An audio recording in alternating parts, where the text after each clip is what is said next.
Hello and welcome once again to the CGW podcast. This is the podcast for September 11th, 2006. I'm getting visual aids. Darren's conducting my voice rhythms here.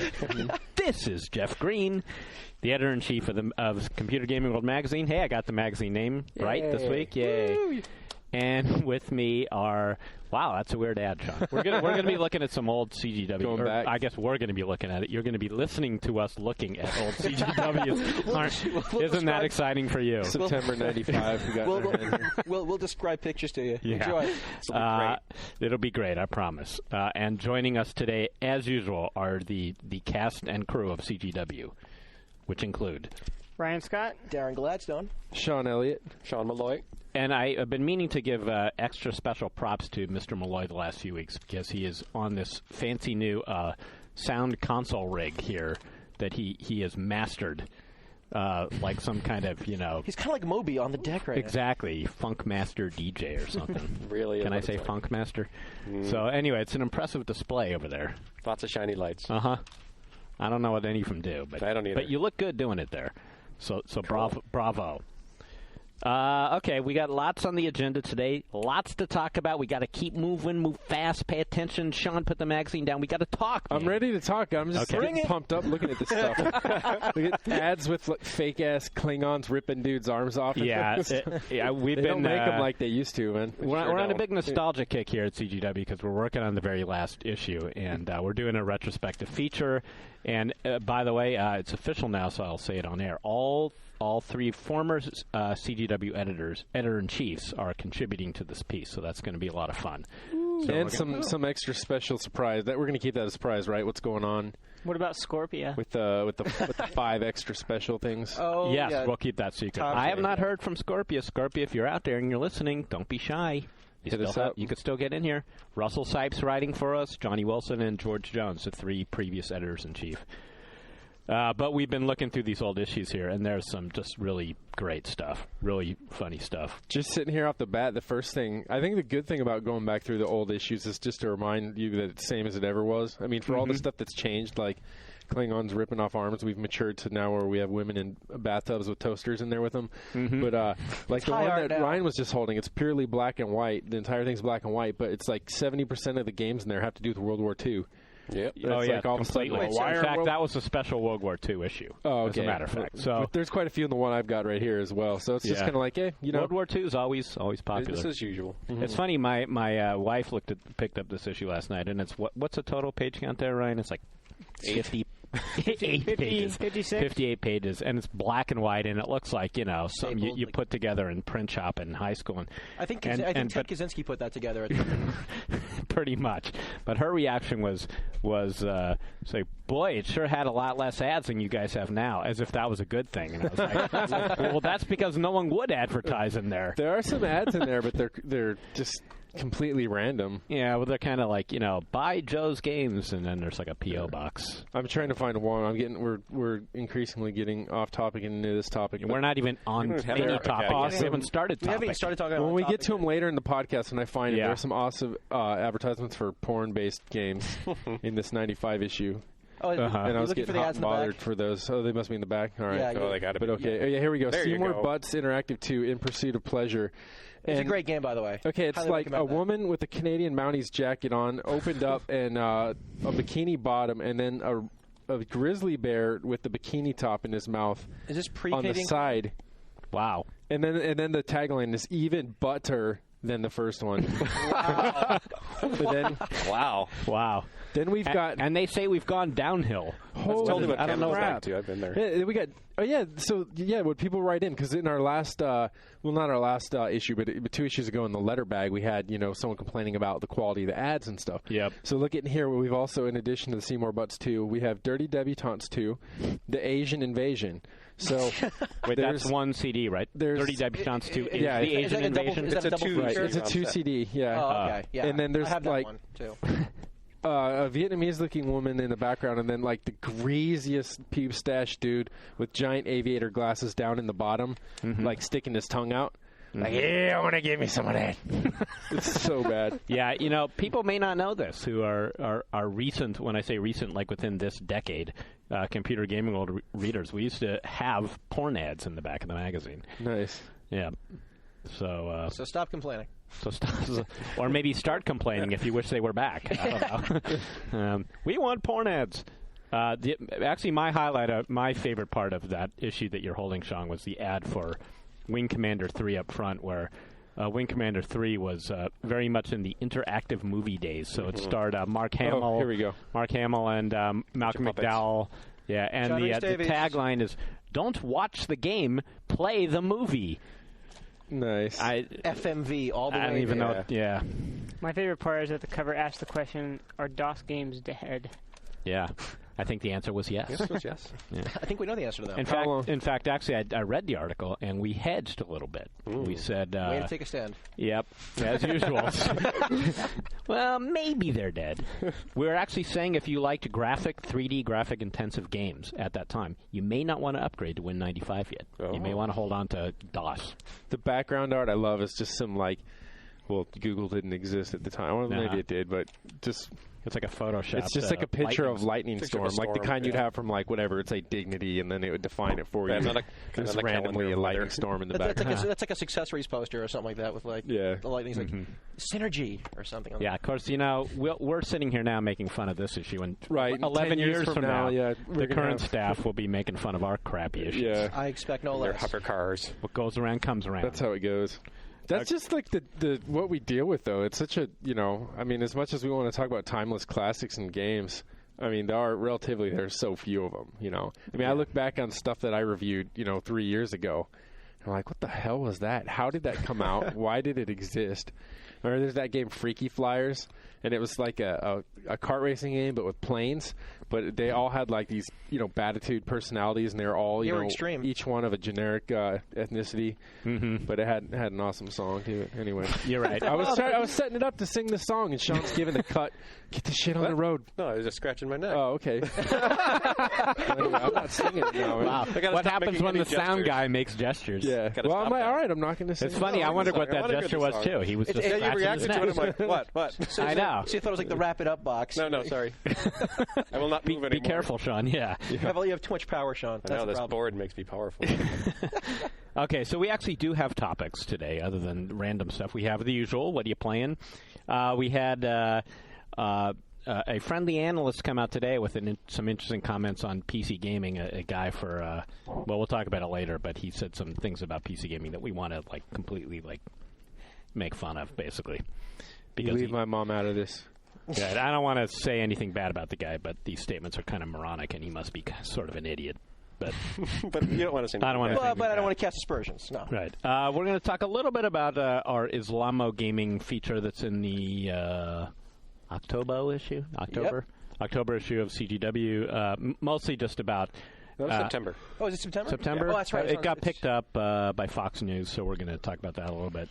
Darren is going to tell us about an Xbox 360 notebook, because what would the Computer Gaming World podcast be without talking about the Xbox 360 for a while? Hey, it's just a nerdy thing that I thought was pretty damn sweet. It's just we do that. A little bit about Halo, speaking of Xbox 360, and the RTS mod that was being worked on. Some good news for our pals Double Fine production, we'll get to. Some news from Red Sox pitcher Curt Schilling. He has important words for you, or something. Sounded like a commercial. He's got a pitch. And reader mail. So we kick it off with the usual. What are you playing? Are you guys playing games these days? More new stuff. Yeah. Ryan, are you playing anything? Ryan, you've been kind of quiet. How's Eve? How's Eve? Eve's going good. Still playing. Yeah. Still playing without you? Huh? It is, yeah. Excellent. I'm actually about to upgrade my computer soon, so. What's your economics skill at? Huh? What the hell? Well, you actually. I have no idea what that means. Okay. It sounded good. Yeah. I want to get into DEF CON after hearing you guys talk about it every week. Now's the time. This is the time. Me Get too. on board. Probably not even talking about it. So just Eve Online? Just Eve so Online far? right now. Yep. Guild Wars, are you done? I'm waiting for the expansion.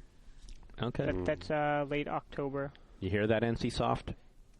Ryan is waiting. Man, I burn out on that game too easy. Like I'll go for like 2 weeks just nonstop playing Guild Wars, and then I'll. Yeah, well, how many hours do you clock in that nonstop? I mean, like you clock some serious time as soon as. I'd have to check my hours on my current character, but I've got a lot of hours. I really sort of wish they'd disable that feature. The played. It's really kind of depressing. Yeah, that's kind of like before you check into AA, you kind of like you see how long you've been playing for. It's like I don't want to keep typing it. I want to know, but I don't want to know. You know. I hear you. You just don't want your wife to know. Hey, well, more to the point, yeah. For some people, it's a badge of honor, though. I guess. Yeah. Sadly. Yeah. We were comparing played time and WoW the other day, and I didn't feel so bad after all the other people in my group said what theirs was. So it's like the beginning of an It's only 30 real-time days of my life have been spent in this game. Yeah, I noticed the last few days, every time I logged into WoW, there was always this one person there. Always. Didn't matter what time of day I logged on. And I was going to, like, a private messenger, man, when are you not playing? Because every time I log on, I see you, but then I realized, oh, wait. I'm there, too. She could be saying that about me. Right. Or How come that Egbert guy is on every time I'm on? You got an excuse, though. It's work for you. Yeah, it's work. Yeah, it's work at 3 That's what it is. At 3 in the morning as he's raiding. Hopefully the wife is listening. See, it's work. I didn't say it. Sean said it. Help me finish Thanks, this Sean. retrospective. I'll start calling you. Hey, I need you to get to level whatever by tomorrow morning. That used to work. That worked with her with almost every game, but WoW, because 2 years on, just really how long could this article be? Wait, Burning Crusade coming up. Yeah. Yeah, that's true. Done. You're right. You're covered. Darren, you're tightening up the graphics on level 3. Going to meet that by tomorrow. You got to ratchet that tension up. Mr. Gladstone, what are you playing? Oh God, I'm playing with my computer right now because it's busted. Yeah, I'm gonna. I don't know how much time we got here, so I'm going to give the really, really abbreviated version. But I'm testing out the new XPS 700, and I got a build-your-own board. So it's kind of like a motherboard and just the case, power supply, not much else. And I ran into some serious problems this weekend. I tried checking the RAID drivers and all this other. You know what? I'll spare you the nerd talk. Basically, I spent about 4.5 hours on tech support calls over the weekend. Oh God! And no one had an answer for me. And then when it got to the last, I was after being transferred between, I feel like a world traveler this weekend. I was talking to all these. I have these new friends in India now. Mm-hmm. And then afterwards, I got. You cannot put the ATI driver into the NVIDIA socket. Man, I had to say it. It's not PC, but I've had it happen before. It is not compatible. No, but actually, I got to say, disclaimer for our Indian friends listening. No, but I got to say, those everyone we do love you. Everyone I talked to was actually really cool about it. Like they were trying to be supportive and helpful, and they didn't know what was going on until I got to the last guy. There was the tier 2 support who basically says to me, he goes, you might need a new floppy disk. And I'm like, what? And he goes, yeah, your drivers might be corrupted and you need a new floppy disk or something. And what would that have to do with the floppy? That's what I said. Anyway, so since that time, it's kind of funny. So I went through this whole thing acting as Joe Consumer. I did not pull the reviewer Do you know who I am? Yeah. Yeah. Fear me. So I didn't pull any of that crap. I just wanted to see how it worked, as the Joe Consumer experience. And I got to tell you, it sucked. I have a whole new level of respect for people who got to deal with this day in, day out, just who buy the computers and such. So far in this podcast, we've alienated Dell and the people of India. We're making it all right because we're self-deprecating now. Let's just parody ourselves. Hey, I've got this computer here. Well, is it plugged in? No. All right, now we're even. Okay. Exactly. Well, no, I spoke for all. Thank you. CGW. Exactly. All covered. So I'll just wrap this up really quick. But basically, they say. I got kind of like a different kind of level of treatment because I talked to the PR person in the morning saying, hey, what's going on? And immediately I got a call back from some guy who's in charge of tech support. Right. And the way he explains it to me, he goes, like, every once in a while there are these calls that they don't get the service they expect. And this guy, actually, it's this guy's job to call people every day who don't get the service they expect. So it is a learning experience for them, too. And he's saying that he told me that, obviously they try to, find these trouble cases that have these problems, and he makes he deals with 10 specific or so cases a week, like mine. That's got to be a fun job. Yeah, I can imagine. I appreciate what the dude was doing, and I mean, well, hopefully get the problem resolved, and I can write about. If write not, we'll review. diss him a second time next week. Sweet. I've got 7 days, Del. I'm the vulture waiting in the wings to feed on your leftovers. My carrion, yeah, he totally is. But then I was set to go pick up some parts over the weekend, and Darren's like, "You got a copy of Windows? You got a hard drive?" I was like, "No." And yeah, you got to reformat the hard drive. I was like, "Yeah." So basically, I'm going to get the thing fixed, and I mean, like, again, the people who I actually talked to on the phone were pretty, they were trying to be as helpful as possible, but at the end of the day, that last call just kind of like, I was like, dude, why talk to me like he was talking to me like I was the guy who puts the coffee cup inside the CD-ROM thinking it's a cup holder. I don't know. That's what he deals with all day, though. I guess. Wait, assume the lowest common. Yeah. But you figure on the XPS line, it's going to be like the more elite Oftentimes guys. They're reading from a script. Right. Oh, yeah, I mean, sure. you tell them, you specify the nature of your problem, and they flip to that page in the handbook. Yeah, and also it's got instructions for and also Choose Your Own Adventure. And the other thing, this was kind of a gray area too, because this really is a whole new kind of area for Dell. Like I have for review. It was strictly the case. And it wasn't like they provided the OS or anything like that. I had to basically put it together myself, and it kind of falls in between the gray area of what Microsoft covers and what Dell covers. Yeah, I bought an XPS notebook just for my home use, and I had to call tech support right after I bought it, and I actually was really impressed, with the whole XPS personal service. Like they assigned one person to me. And she followed up, the next day. She called me back when we. You see, I think you didn't have to wait for an hour either on the phone. No, they answered it right away. Yeah, wow. The thing is, I think it might be this might be one of those in between areas they're probably trying to iron out the bugs on, because really, like Dell's kind of experimenting with this whole idea of you can order as much or as little as you want on their systems. Right. And this is kind of like where something get lost in the cracks. I don't know. Oh, and I have to give a quick shout out. I forgot to do this last week, but there's this awesome freeware at retrogaming.org. They're having these competitions to recreate classic games with a modern twist. So, like Discs of Tron, the old Star Wars Vector Graphics arcade game, all that stuff. So check it out, retrogaming.org. They've got quite a few on there right now. Darren just made $5 for Bam! Nice. Done. That's hits made. Nice. Sean Elliott. I'm still in demo land, and I can get on to Faces of War in a minute, but first some more about Call of Juarez, which I mentioned last week. The amazing thing about this game is, and as you know, it's a first-person shooter set in the Wild West. Is it beta right now, or is it? No, it's a demo. It's actually a demo. Oh, great. Yeah, so okay. it's not, the hilarious thing is, I mean, for one, the name. What the hell is the Call of Juarez other than like listing next to Call of Duty in the section of the store? Yeah, I didn't even. And think what does right. Juarez call out? I don't know. Anyway, shout out to the Juarez. So, played a single player campaign or something. Oh, actually, one bit of I don't know if you realize this. So it's out in Europe now. Yeah. And the funny thing is, they actually decided to delay it here in the States. Right. It's got to be out because people playing the demo have access only to 2 classes and then to 2 weapon sets and whatnot. And you'll see other people come in with a full, assortment of, character classes and stuff. But anyway, this game, the part that's cracking me up, it's funny because it's basically like Cowboy Counter-Strike or something. And really, the multiplayer is really straightforward as it gets, but it's like oddly compelling because there's no punishment for team killing and stuff, and you just go Juarez on everyone. And, is that now a verb? It's loaded with hacks already, and it's a demo. It's like, how reassuring. I mean, it's like backfiring. It's like, hey, buy this game because the demo's already out, and the very day the demo dropped, we've already got hackers in here. And not only that, there's a whole hacking, griefing clan. I forget their tag. But, I mean, they've got this crap where they basically push a button, pass through the floor and underneath the map, or they've got a super high jump so they can jump up, and then on the descent, they can press their sort of phase button and go through buildings. But on the upside, whenever they're inside of a building or beneath the map on the floor, they can still shoot at you, and it will hit you. Their shots will connect. So immediately they phase down. We try to team kill them from the beginning. We spin around and aim for them and start using the auto commands like, I see them, son of a bitch. I see them, son of a bitch. Like that's actually, you press V, 4-3, and you can see that's one of their built-in. Yeah, it's all stuff like that because it's basically like Mexicans versus Native Americans. So depending on which side you're on, and anyway, there's no white men in this. There are a couple that look that way, but Tread not carefully. the audio doesn't really reflect that. So it's not like Deadwood. No.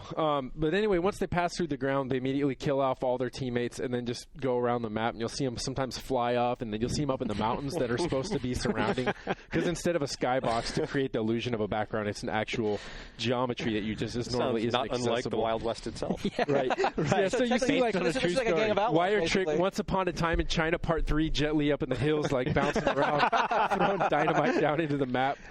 And I thought that was hilarious just because it's like, again, here's the demo, and here's why you need to get this game. We got mad hacks. And then test your hack skills. Is it a single-player game? Is it anything like Gun? I haven't even played it since the E3. Yeah, I played it early. I played the same build. Is there any relation to Activision's Gun? Or No. Totally different experience? It's straight up a first-person shooter. This is developed in what, Poland? Poland by Techland. Right. Guys who did Techland that's all the servers. Like the best ping you can hope for is like 190 because all the servers are hosted then in Poland or whatever. And not so many American players on there, but it seems really popular among Germans and Austrians, which are on there a lot. Well, they're starved for entertainment right now, I guess. Yeah. And then on the upside, also published by Ubisoft, is Faces of War, and it's a real-time tactics game, and I just kind of grabbed it like, something, let's see what it is, and I totally fallen in love with it. I'm really digging this game. Now, this is the game that is the sequel to Soldiers, Heroes of World War II that came out from Codemasters a couple of years back. Oh, okay. Yeah. And got a name change, but I mean, especially easy to overlook right now because all the World War II top-down view stuff, attention centered on company heroes. But you play this, and it's like you can take direct control of an individual unit. So you could drive a tank, and it's like an action game, but you still have your unit following you if you grouped them with them. And you don't have to worry about resources. It's all based on time and a fixed allotment, and you just spawn in what you need, as you're able to get it in, set it up the way you want, and then let the tactics play from there. So it's massively dependent upon micromanagement, and I'm just totally getting into all these new genres now. So it's got that stigma, but for me, I'm like, who would normally be averse to anything overly complex in this type of game, it's fine because you never have that many units and because you can actually control each one. Maybe they're learning from last time. It got a little unwieldy, and especially the AI was a little busted. So let's say you had to take direct control of a dude in a tank. Yeah. The rest of your squad was just kind of sitting there waiting out in the open to get shot, or they just weren't you had to really micromanage everything. They do better on their own. Their problem is pathfinding. That traditional bugbear of RTS, right? Because in this game, everything in the environment's destructible. Buildings, trees, and everything. And they always take the path of most resistance, but that's a direct line to where you click. So instead of going through the road or the gateway between two factories, they'll just go through the factory themselves. Just bust through the walls and everything. As opposed to Company of Heroes that would actually try to the pathfinding Company of Heroes is excellent in that way. I mean, it will totally get it down right. But despite all that, it's still fun because it's just when you switch to that independent control in the tank rush, machine gun, go to the machine gun on the guy in the back or whatever, take out a few guys, and then you see an artillery shell skips off the top of the tank, and it's all real physics and stuff like Company Heroes. Blast that guy's head off, and then you go back to the main turret, use that, switch over to direct control of artillery, drop a few precision surgical strikes with artillery, and switch to the bazooka guys on the side and use their rockets. I mean, it's a lot of, like I said, a lot of micromanagement and direct control, but I'm totally enjoying it so far. And then plus, it's got the Soviets and the Americans, so it's got a lot more to the campaign. I'm suspecting than the other game, and just tons of little stuff. It's hooking up your. Correct me if this is just a standard in games, but you hook up your artillery to your trucks or your tanks and drive it around if you want.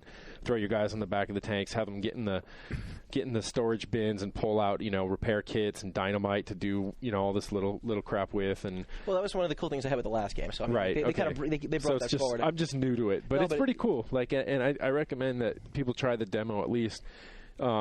And it's kind of a shame that it's obviously it's just going to get completely dwarfed. It's not. No one's going to even notice it with Company Heroes out at the same time. Yeah, it's kind of. It is coming out this week, right? It's supposed to be out tomorrow, I think. Yeah, it's gonna be a rough one, but I don't know. Maybe you'll find it in the bargain bins or something, or it's worth checking out. Well, I'll consider that a recommendation. Maybe we'll make a few sales. Yeah, it's fun. Come play online with us. The last game. Go to the CGW forums. We get games going. Pick up games now and then. Back when way back in the golden days when we actually still scored. That game, the last one got 4 out of 5. So cool. Wow, did it? Yeah. I'm definitely excited. I should clarify too that not even just hey, this is kind of fun because I didn't expect it to be fun. I actually went to bed thinking about what I was going to try the next time I played it in the morning when I woke up. So that's pretty good recommendation. That's cool. Yeah. That's a very good sign. You know what? That's great. Mr. Malloy? Yeah, you could probably just cut and paste the last minute 27. You guys got to play more games. I know. It's tough when you get sucked into that WoW vortex. It's hard to get out. Yeah. You know, you feel like any time you're playing another game, it's a waste. Yeah. You're wasting time where you could be doing this or that in WoW. That's how I was with the Battlefield, and it was good when I finally got to the point where I'm like, it just kind of naturally happened, and then now I'm like trying everything I can. You know? Well, I mean, I'm sure that happened with you with WoW, right, Sean? I mean, I'm sure it happened before, right? Yeah, this isn't the first time that I've been addicted. Right. I mean, you go through phases. I end up getting completely burned out. So what are you addicted to now? Is it a new group of people you're playing with? It's the new guild I'm in. I finally found a guild that I enjoy playing with, and the raid experiences aren't total nightmares. So is it more because you feel like a devotion, like a soldier in the Alliance army kind of thing, or you just or is it Horde? Alliance. Okay, good. Yes, good. No, actually, because now I have someone to kill. Okay, perfect. For the Horde. Yeah, no, it's right now. I guess it's just the whole raiding thing has just really got my attention because I don't know. I just found the boss battles and the coordination going on fascinating, and it's really interesting because they're the later dungeon raid battles are so carefully orchestrated that there's so many neat ideas going on, and just it's pretty phenomenal. How long does fighting a boss take in one of those? One of the bosses can take 10 minutes. Okay, that's fine. I thought you were going to say an hour or something. But there are. You go ahead. Well, the whole raid dungeon, which is Molten Core, for example, is a series of 9-10 bosses. 9. But they each take 10 minutes, plus there's 10 minutes of travel time in between. Yeah. So whatever that adds up to. That's mixing it up. You're not just sitting there wailing away on the same dumbass dragon for... No, even the... because famous EverQuest Onyxia is right? a 15-minute experience. You're I'll gather up. You're oh, let's go in, and then 10 minutes she's down, and then you leave. Mm-hmm. Yeah, it's the raid itself is long, but the bosses, they have enough variety, and they, you're traveling to a new one all the time, and they all have their own hooks and stuff. Mm-hmm. And I have mad props to the people who figured this stuff out because when you go in, you got to study your role. Mm-hmm. Okay, if I screw this up, then the whole raid's going to blame me. So some guild had to go and figure everything out, what all 40 people in the raid need to be doing, and what the boss is really doing, and I'm thinking of that. It's crazy. It's crazy. That's almost worth bringing Ralphie back to comment on that. It is. Should I get the door? Should I get the door? Should I get him? Yeah, you go bring him in here. Go get him in the meantime. I'm going to ask Sean a question. How... have you ever had it where people there have been fights in your guild because someone did mess it up and someone blamed them and they were ready to do it, they were ready to rock it, jam it that night. Someone had to go and screw it all up. Well, that's what the Leroy Jenkins thing is all about, right? I mean, it was the guy. Right. So I mean, you have that hosing this whole experience. But I mean, were they're legitimately mad and to the point where it's how people get maybe you don't, but arguing over fantasy football and crap. They start those are dumb picks, man. You just don't have any game, and it just gets all personal after that. You got a god complex. It hasn't gotten. I'm talking not from personal experience, but from an anecdote that I've heard. We haven't had any I haven't experienced anything too horrible, but last week we were on the final boss of Molten Core, which we've beaten a few times. And we didn't bring him down for a number of reasons. We all had our own we should have had more DPS classes or whatever. Mm-hmm. The raid leader kind of flipped out and he's it's because you guys didn't have enough fire resist gear. You need to get fire resist gear next week. Bye. Right over. No, that's exactly what I was thinking of. Yeah, because at what point when you hear someone saying that, do you not just step away and go, who the hell is this? Was this on TeamSpeak or was this just No, this is typed, so you kind of apply your own tone of voice. So you can hear his 11-year-old voice. What was it all? Well, it's over. Yeah. Well, look, I don't know how enforced this is, but I'm pretty sure it's pretty enforced. It's 18 and over only in this one, which helps a lot, which is why the last guild sucked. But at least you have you're pretty sure. Every once in a while you suspect someone's not, but you're pretty sure you're playing with quote adults unquote. Mm-hmm. But I don't know. Like I said, I think that's a big part of why I'm sticking around with this one because the meltdowns and the weird, stupid crap doesn't happen that often. Mm-hmm. And even when things do go wrong, most of the time people laugh about it. Mm-hmm. So it is true though that it's hard when you're playing this to play all the new stuff. I mean, it really is. I have to make myself stop WoW for a while and then play all the new things. Mm-hmm. I'm kind of just waiting Because all these, like, Company of Heroes is the one I think I'm most anxious to play. Yeah. Thursday comes out, right? Or tomorrow. Yeah, it's got to be soon. It Really must soon. be tomorrow. Yeah. Someone I know actually went and tomorrow. looked for it today, so Yeah. came away empty-handed. Okay, so we let's move on. Break. Okay, now that we've gone through what you're playing, it's taking us longer and longer every week to get past this part. But anyway, No. It's good stuff. It's like up to the minute, commentary. Yeah. No, it's important. And that's cool, too, because, we've got, like, in the Viewpoint, we've got the more measured, studied response to the games after we've had time to play them. And here's a good chance for us to, like, stay up to date and just, whatever's Be in touch with on the the top of peoples. the, top of the head. Right. But when we come back, we'll get on to all the next topics on our agenda for this week. We'll be right back. All right. Is this where we just be quiet and pretend it's an ad, or do we just? No, this is where we stop talking for 5 This is actually seconds so a Sean show. can make a And cut. let them All right, okay, so we're going to try that again. No, let it go. That was deliberate. I was trying to make a joke there. Okay, so wait, are we Sorry. back? And it rouses No, we're not success. back yet. We're not back yet. Let's do it Okay, for real check. now we'll be back in a minute.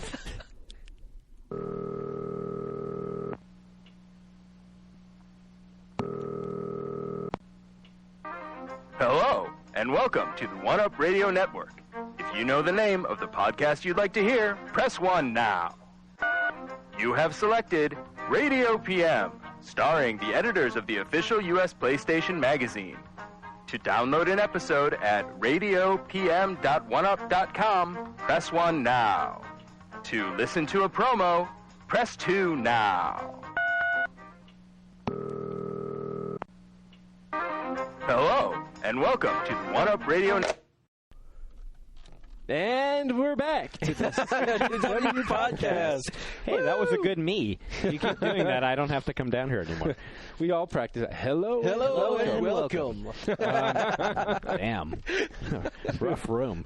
Okay, so I think this thing went up today, didn't it, Darren? This thing from this analyst moron? I should stop saying that. He might be listening. Mr. Yeah. Pachter, I have great respect for you and your analysis. Infinite respect. I'm Obviously, just you're kidding you. a master of your domain. Right. So, Darren, why don't you explain to the folks out there in the listening audience what this item is about? all right, Michael Pachter, he's a gaming analyst at Wedbush Morgan Securities. He said this in a Gamma Sutra article recently. The PC games market is becoming a niche, substantial in size, but a niche nonetheless. There will always be PC games, and the MMOs are likely going to remain PC-based because of the required internet connection, because, consoles aren't. There are also games that just make sense on a PC, like RPG, RTS, and, puzzle games. Well, thanks for dismissing our major audience as, totally. That's great. Good job, buddy.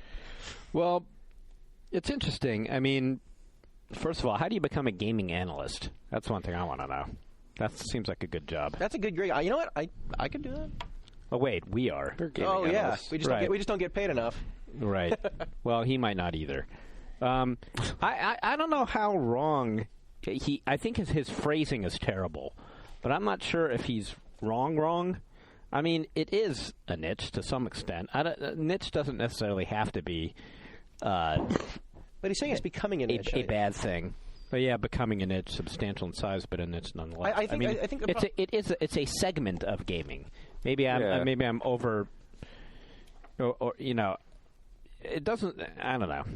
Well, I guess my big beef with it is that he's making this assumption that it's just the territory of I'm going to play an MMO RPG and that's it. I mean, Well, he says MMO, RPG, RTS, puzzle games. I mean, that's a lot of games. Yeah, and wait, because no one's going to want to play Crisis. No one's gonna, Right, of course, he did leave out shooters. No one's going to play a first-person shooter on the PC, of course. Right. And Spore is only coming to the PC as of right now. So yeah, no one's playing PC games. Mm-hmm. Does he even look at the NPD listings where The Sims is still coming in number 2 in sales years later? Right. I mean, I don't know. I think it's like you've got all the consoles.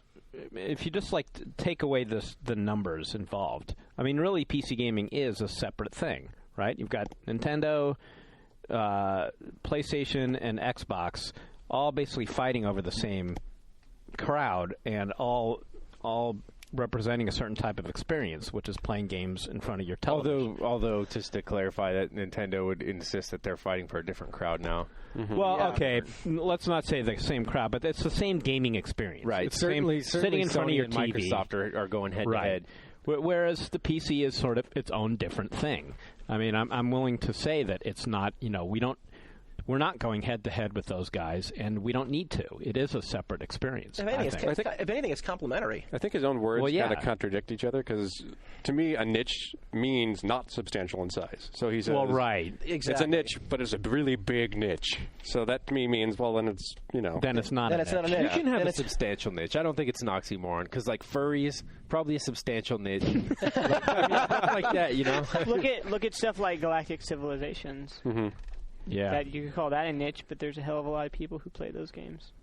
Yeah. You just look on their forums, like the number of I don't people know. on there. What do you think, listener? Let us know on our boards. I'd be curious what you think. Is that a bad thing? First of all, are we a niche? And second, is that a bad thing? I should chime in. I'm just like, because I think the automatic reaction for us would be to, like, damn this guy, like well, we're that's doing. what I'm saying. But it's like, now, in my opinion, it's like we kind of are, because I mean, well, right. That's what I'm saying. How many people do you know that even know half of the crap that go into our PCs to even let us play these games, compared to they know that, I mean, they know about Xbox and stuff, but it's like, I honestly think, like, and I tried to tell Melissa why I was going to go over to Darren's to get another computer, and we have two right now. She's like, why do you need another one?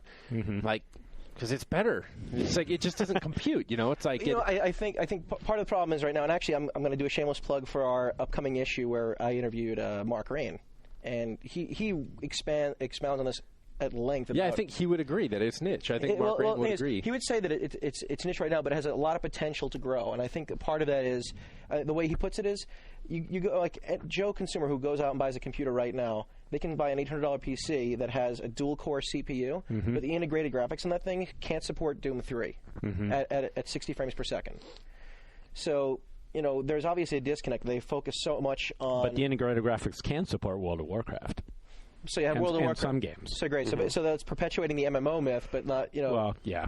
So, but the general idea is, if you can have an $800 PC, according to Mark Rain at least, he says that it'll cost them $5 per board if they just throw in enough horsepower behind an integrated graphics solution, so that you could plug in a monitor and you could expect to get at least a certain base level of good performance from the get-go. Mm-hmm. And I think that's part of it. Is like, we like. It's kind of weird because they still try to. I mean, they still try to advertise themselves, like, when you get those kind of computers, as, like, yes, you can, it's always pretty big on the bullet points of what you get out of it. You could play games and stuff. Yeah, they don't. But it's just like, it just doesn't tell you, well, you can play, PopCap games. Exactly. I think that's part of the problem is, like, the expectations of someone is I just spent $1,000 plus, however many dollars on any computer. Right. Why is it I got to spend more? Mm-hmm. So, I mean, integrated graphics could be a possible, way for that to work. And I think with the merger with ATI and AMD, there's a possibility of, like, they could sell that to board manufacturers and say, okay, you're going to have a computer that's going to work at a certain base level, at least as good as a 360.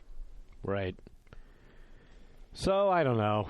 Maybe it's definitely at a crossroads. I think that there's a chance that, it could swing in PC gaming's favor of, like, getting, more people in on it. I just find that I find them to be very complementary pastimes. As somebody, maybe Ryan, you mumbled that a few minutes ago. I forgot somebody. That was you. Yeah, I feel there's a place for both. I mean, we've said this many times on this podcast. Most of us in this room all have all the machines. I got them all. PC and console. Yeah, that's why we bounce into 360 conversations almost every week. We're a gamer nation. Yeah, it's very, very agnostic here. So I sort of hate that old console versus PC war. It's just sort of irrelevant to us. It just depends on the experience you want. I mean, like, exactly. Do you want to play something on a big screen TV or just be right up in the action? That's all. Look, I would never play a game like WoW or whatever on a console, and I would never play like Zelda on a PC. Right. Mm-hmm. Even if they were all available, multi-platform, right. That's just instinctively. Yeah. And, right. And that's kind of the point. Right. Okay, so we all agree. That's beautiful. I have to wonder if these analysts... Let's hug. Yeah. I have to wonder if these analysts really even play a lot of games. These guys just they're paid to predict the future. Mm-hmm. Like what even... They wave their dowser rod over the computer and just kind of figure out what's going to happen next. Yeah, so... Kind of like us. So the Islamo gaming. I don't like to be one of those podcasts where we just sort of plug our own magazine. So that's not really what this is about. But in the September issue, we wrote a story on on games being... I don't know what's wrong with my throat today. I'm sorry. I apologize to everybody listening because I keep going the whole time. But we wrote a feature on game. Sean Elliott's looking at the porn ads again. Take that thing away from I didn't realize. I thought there was one, but I'm looking. Oh, it's no, like no. There's like a whole section. Back, like Sean, porn section. Sean, I'll be back. Here's my pen. You can start taking those numbers down. Yeah. Sean will be back in 10 minutes. Some of these are only $5 too. Wow. Yeah. But that's a $19. You could probably eBay some of these names. Because we're about to get serious with Islamic gaming. Right. So we wrote a piece that was actually written by a regular writer for the Village Voice on the phenomenon of games being made by Islamic groups. And we had no agenda with this piece. The piece was just information. It was letting people know that this phenomenon existed out in the world. That was the point. That's often the point of magazine articles, is to talk about stuff you maybe never heard of and inform. So that's what this feature was. But the mail's been running hot and cold, of course, on this piece with a lot of very knee-jerk that we had taken a certain stand. By even publishing this thing at all, we were somehow taking a side or making some kind of political. And that I wonder if it's almost just the place where we're at in terms of writing about games, because I think like if you grabbed Vanity Fair or something and you read a story about Tehran, you're not going to immediately assume